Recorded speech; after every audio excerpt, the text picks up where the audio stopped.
Hello all, welcome to our second note in our series of notes on importing data into ServiceNow. This note is going to cover the topic of creating a data source. As a quick review, in note one, we talked about how normally when we're thinking of doing an import of data, we think of two data entities: the source entity that holds the data and the target entity that would be within inside ServiceNow that we want to get the data loaded into. And I mentioned that ServiceNow introduces an intermediary table between those two steps. We're going to refer to that as a staging table. ServiceNow calls it an import set table. So this second note covers really the first activity that we need to accomplish in order to begin building our import, and that is to tell the platform a little bit about the source, what type of source it is, how it can connect to it, tell the platform what data we want to import, and then finally we're going to tell the platform how we would like it to create that staging table to hold the data prior to processing actually loading into our target table. So first step is creation of what ServiceNow calls a data source. A data source, really all that it is a record in a table in ServiceNow that stores the parameters that the platform needs in order to understand the type of the source data entity. So really what we're pulling data from, where it's located, how to connect to it. We'll then further need to tell the platform what data we're interested in importing. Do we want it all? Do we want a subset? So we'll set parameters for that. And then finally, we're going to tell the platform what we would like for it to name and label that staging table that it's going to create for us when we kick off our first import. So data source records stored in ServiceNow in an out-of-box table that ServiceNow named data source. It labeled data source. The actual name of the table is sys_data_source. I've got my personal developer instance up here. One of the things you're going to learn in ServiceNow, if you ever want to look at a list of records in a table, you can come over here to the application Navigator area, and up in the filter Navigator, you can enter the name of the table and then .list, and it will actually display the records that currently exist in that table. So I'm going to show you what the ServiceNow data source table looks like. So I'm going to the filter Navigator, and the name of that table is sys_data_source,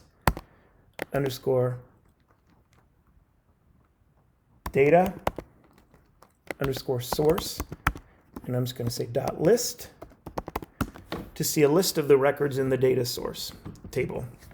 You can see now it's showing me the data source table, and there are no records in the data source table currently. My personal developer instance, I have not created any data sources yet, so naturally that table is empty. Another way we could use to get to this data source table and view the data sources that we have currently out there is to actually navigate through the application Navigator, and we could do that by going to System Import Sets, and then we would go and we would look for Administration Data Sources. So right here, Administration Data Sources, and that takes us to the exact same place. So one thing you're going to learn, this application Navigator is nice, it's handy, but there's nothing magic about it. All these are, for the most part, are links to tables or records in tables in the ServiceNow database. So one of the greatest things I've ever learned about ServiceNow, and it came to me from an instructor in one of my very first training courses. He said essentially everything in ServiceNow is a record in a table someplace, and that I'm learning is very, very true. So we could, we can use the Navigator to get there. We can enter the command to look at the records. Regardless, all we're looking at here is a list of records in a table. In this case, it's the data source table. I haven't created any data sources. There are no records, so I get no records to display. So with that said, let's go ahead and start the creation of our first data source. So from this list view, I'm just simply going to click the new button, and that is going to take me into the form to build my first data source. So essentially we're adding a record to that data source table. And I'll cover some of this, as much of this as I can. I know the note covered a lot of it, but I really wanted just to give you a visual example of how this works. So first thing I'm going to do is I'm going to give our data source a name, and I'm just going to name it test import. This is just a name that you can use to find your data source back. You can name it whatever you'd like.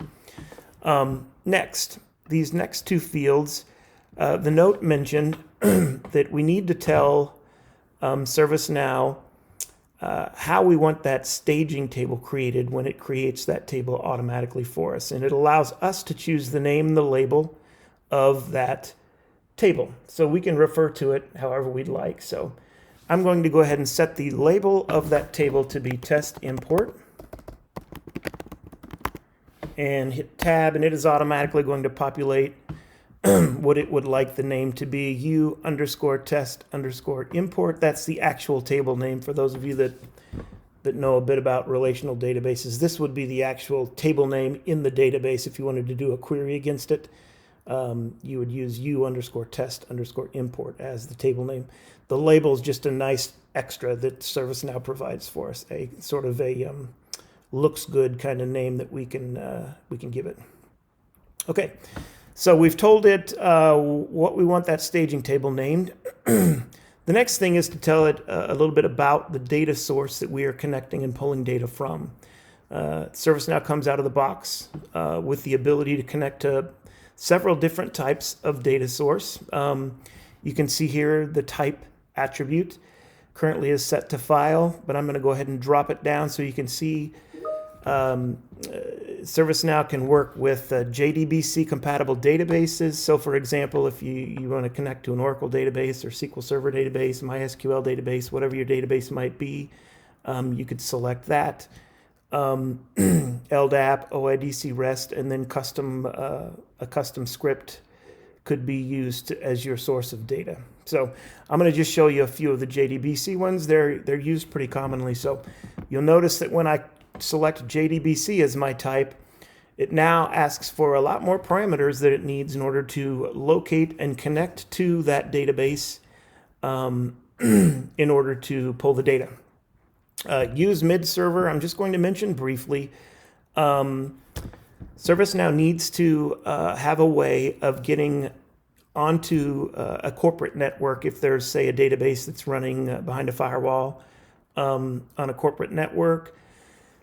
Mid servers are the pass-through that are used by ServiceNow to enable that. I'm not going to go into detail on that now. I think maybe I'll publish a note or two on setup of mid servers, but just know that that's a pass-through to allow you to get from ServiceNow's server across a firewall and into the corporate network that you wanted to pull data from. With JDBC selected, we need to tell it what type of database we're working with. Out of the box here, it comes with MySQL, Oracle, SQL Server. You can add to that list, so you could choose if you're doing if this is an Oracle server, you could choose Oracle, or if it was a MySQL server, you could choose MySQL. It then needs for us to populate the name of the database naturally, so it can find it, the port that the database is running on. You'll see over here that you'll likely need to enter a username and password in order to connect to that database. Here's the server name that you would enter. That would be a connectable server name that ServiceNow would use to connect to. And then we get down to telling it, okay, now that we have a connection, what exactly do you want to pull from this, in this case, JDBC database? You could pull all rows from a table, in which case you would leave this selected, and then you would tell it the table name here. Or you can do a specific SQL statement, in which case you would actually write the SQL statement here, in which case you could do a where clause, you could join tables, you could pull things together to get the data set that you're actually interested in importing. So that's a bit on the JDBC type. I'm not going to go through these others. I've got the note that's got information on the parameters that you would fill out for these. And in our case, we are going to use file for simplicity's sake. The process for setting these up is exactly the same, other than you can see the different attributes that you need to get set up depending upon the type of the source. So we're going to use a file. When I have file selected, you can see there is a drop down here for, okay, what format of file are we dealing with? We're talking about a CSV file. Is this Excel, JSON, XML? We're going to use an Excel file because I've created one that will make it work well for our little demonstration here. Further then, okay, it's an Excel file. Is there a sheet number that we need to pull from? So this is, again, what data do you want to pull from this file? We're going to leave those just set to 0. There's no sheet number, and the header row is standard in our Excel spreadsheet. So, and with that, okay, the last thing I'll mention here is the file retrieval method. So we're telling it it's an Excel file. Now it needs to know, okay, where do I go to get this thing? You could use any number of file transfer protocols that you needed to. And in this case, for simplicity's sake, again, we're going to use an attachment. So I'm actually going to attach the file to this data source so that it accesses it that way. Okay, with those parameters filled out, I'm going to go ahead and click on the hamburger menu here. You could click submit. That would take you back. Let's just do that. I'll click submit. Let me get rid of that. And you can see now it's submitted the form, and it's taken me back to our data sources. And you can now see we have one data source record out there, which is our test import data source. It tells us the type of data it's pulling, file. It's an Excel file, and when it was updated. I'm going to go back into that import now. And we'll see now that we have the initial data source created. We have a few extra tools here. We're not going to talk about this yet. We will be talking about import sets more. That's our staging table. We'll be talking about that more in the next note. But for now, what I'm going to do is go ahead and attach the Excel spreadsheet to this data source so that it knows how to access the data. So there's a little paperclip icon right here we can use to manage attachments. Before I do that, I'm going to show you what our data source actually looks like. And this is it. It's a very simple Excel spreadsheet that's got 5 columns: name, address, city, state, zip, 5 rows of sample data that I've included there. You can see that the first row here, we do have a header row in this Excel spreadsheet. That's important. I did some testing, and it's very useful to go ahead and put a header row in. What ServiceNow is going to do when it actually kicks off the import is it's going to take this header row, and it's going to use each of these values to create the fields within the staging table. So when we actually execute our import the first time, ServiceNow is going to come to this this data source. It's going to look at the attributes that exist in it, and it's going to create a field for each. So there will be a name field, an address field, a city field, a state field, and a zip field created. If you did an SQL statement as your data source and you're connecting to a JDBC compatible database, the attribute list of your SQL statement would be used to create the columns in the staging table. So whatever you're pulling, it's going to create a field for.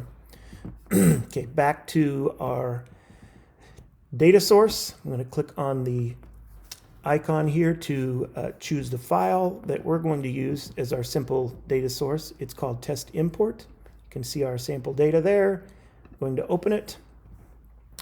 And we now have attached our Excel spreadsheet as our data source, which is kind of mimicking in our case, maybe an SQL database or a SQL statement that we're pulling from. And at this point, I'm going to go ahead and save or submit our data source again. And we now have established the connection parameters necessary for ServiceNow to go to our source, understand its type, pull the data we've requested, create the staging table with the label and the name that we prefer, and then load that data into that staging table.